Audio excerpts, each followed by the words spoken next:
دنوں سے پارلیمنٹ سے جب سے 3 قوانین کسانوں کی زمین کی پیداوار کے متعلق پاس ہوئے ہیں، جس کے خلاف ملک بھر کے کسان شدید بے چینی سے دوچار ہیں اور کسانوں کی مختلف تنظیمیں سراپا احتجاج بنی ہوئی ہیں، سڑکوں پہ اتری ہوئی ہیں، اور پورے ملک میں یہی ایک موضوع لوگوں کی زبانوں پر چڑھا ہوا ہے، تو اس مسئلے میں شرعی اعتبار سے اظہار خیال کے لیے درخواست کی گئی ہے کہ دینی شریعت اس سلسلے میں کیا رہنمائی کرتی ہے۔ جواب یہ ہے کہ ہماری شریعت میں الحمدللہ ہر مسئلے پر رہنما اصول اور ہدایات موجود ہیں۔ زرعی قوانین اور کسانوں کے مطالبات کو اسلامی معیار پر پرکھنے کے لیے ہمیں اسلامی تعلیمات کو ایک سرسری نظر ڈالنی ہوگی۔ دیکھیے، اسلام نمبر 1 تو یہ کہتا ہے کہ ذخیرہ اندوزی کر کے مصنوعی قلت پیدا کرنا اور پھر زیادہ داموں میں مارکیٹ میں وہ سامان لانا یہ ناجائز ہے۔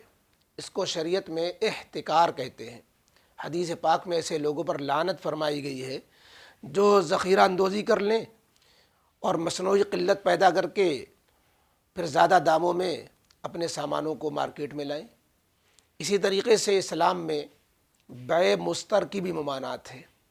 یعنی کسی شخص کی مجبوری سے فائدہ اٹھاتے ہوئے اس کا غلہ یا سامان اس کی واجبی یا مناسب قیمت سے کم پر بیچنے کے لیے اس کو مجبور کیا جائے۔ وہ بیچارہ تو کچھ داموں کے حصول کے لیے اپنے سامان کو فروخت کرنے کے لیے اس پر اخلاقی دباؤ ڈالا جائے یا قانونی دباؤ ڈالا جائے اور وہ اس کو اپنے سامان کو کم داموں میں بیچنے پر مجبور ہونا پڑے، اس طرح سے کسی کو مجبور کرنا شریعت میں گناہ ظلم ہے۔ اسی طریقے سے اسلام میں بیع کی یعنی خرید فروخت کی بہت سی شکلیں، جیسے فقہ کی کتابوں میں بیع الحاضر للبادی، تلقی جلب اور یا تلقی رکبان وغیرہ کے نام سے پائی جاتی ہیں، جس میں یہ صورتیں ہوتی تھیں اس سے ملتی جلتی کہ جب شہر کے بڑے سرمایہ داروں کو خبر ہوتی کہ فلاں جگہ سے تجارتی سامان کوئی قافلہ لے کر آ رہا ہے، تو یہ سرمایہ دار شہر سے باہر نکل کر پورا سامان اس تجارتی قافلے سے خرید لیتے اور اس قافلے کو شہر میں داخل نہ ہونے دیتے، کہتے بھائی تمہارا سامان ہم ہی لیے لے رہے ہیں، تم جو ہے بہت جلدی اپنا سامان بیچ کر اپنے گھروں کو لوٹ جاؤ گے۔ ان کو سبز باغ دکھاتے اور پھر وہ سارا سامان جو سرمایہ دار شہر سے باہر نکل کر کے ان تجارتی قافلے سے خرید لیتا، پھر اس سامان کو منمانی قیمت میں آگے فروخت کرتا تھا۔ قافلے والوں کو اندر اسی لیے نہیں آنے دیتے تھے کہ ان کے براہ راست آنے اور فروخت کرنے سے قیمتیں گر جائیں گی اور لوگ جو ہے پھر ریٹ جو ہے منمانے ہمارے جو لگانا چاہتے ہیں سرمایہ دار وہ نہیں لگا سکیں گے۔ اس طرح کی مختلف شکلیں پائی جاتی تھیں۔ اب خرید فروخت کی لائن سے جو یہ 2-4 ہدایتیں آپ کے سامنے اسلام کی آئیں، ان سب کا مقصد یہی ہے کہ عوام کو نقصان سے بچایا جائے اور کم پیسوں میں سودا کے لیے کسی کو مجبور نہ ہونا پڑے۔ اب جو قانون آیا ہے اس کا انجام جو کسان جس سے بھگتنے کی وجہ سے کسان جو ہے چاہتے ہیں کہ ہمیں یہ انجام نہ بھگتنا پڑے، اس کا انجام یہی نظر آتا ہے کہ محنت تو کسانوں کی ہوگی، بھرپور ہوگی، لیکن سرمایہ کی بدولت ان کی محنت کا ماحصل یہ سارے بڑے سرمایہ داروں کے ہاتھوں میں چلا جائے گا۔ کسان جو ہے عملاً ان کے ہاتھ میں اپنا مال ان سرمایہ داروں کے ہاتھ میں مجبور ہونا پڑے گا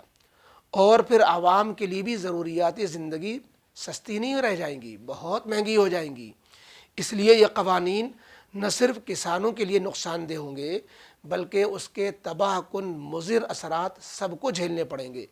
مہنگائی کا بول بالا ہوگا، غریبوں کو دال روٹی چلانا مشکل ہو جائے گا۔ اس لیے اسلامی نقطہ نظر سے کسانوں کا جو احتجاج ہے، ان کے جو مطالبات ہیں وہ حق بجانب ہیں اور وہ اپنے حق و انصاف کے لیے لڑائی لڑ رہے ہیں، اور پرامن احتجاج کے ذریعے اپنی آواز بلند کرنا یہ ہر شہری کا جمہوری حق ہے۔ اس لیے کسانوں کا جو بھی احتجاج ہو رہا ہے اس کی تائید کرنی چاہیے۔ ہمارے ملک کے بڑے بڑے بزرگوں نے اس کی تائید کی ہے اور جو ہے ان کا ساتھ دیا ہے۔ اس لیے اور لوگ جو بھی اس طرح کی صلاحیتوں کے حامل ہیں انہیں چاہیے کہ وہ اس لیے کہ خدا نخواستہ یہ قوانین اگر منسوخ نہیں ہوئے تو کسانوں کے ساتھ تو انصاف ہوگا ہی نہیں، بلکہ کسانوں کا تو استحصال ہوگا ہی، بالواسطہ سارے عوام اس جو ہے خمیازے کو بھگتے گی۔ اس لیے چاہیے کہ جو ہے اس مسئلے میں ہم سنجیدہ کوششیں کر کے ان قوانین کو منسوخ کرائیں، تاکہ جو خدشے ہیں، اندیشے ہیں، اور وہ اندیشے ہی نہیں ہیں بلکہ یقین کی حد تک ہیں، ان تکالیف و پریشانیوں سے پوری عوام اور بھارت کے سارے لوگ جو ہے نجات پا سکیں۔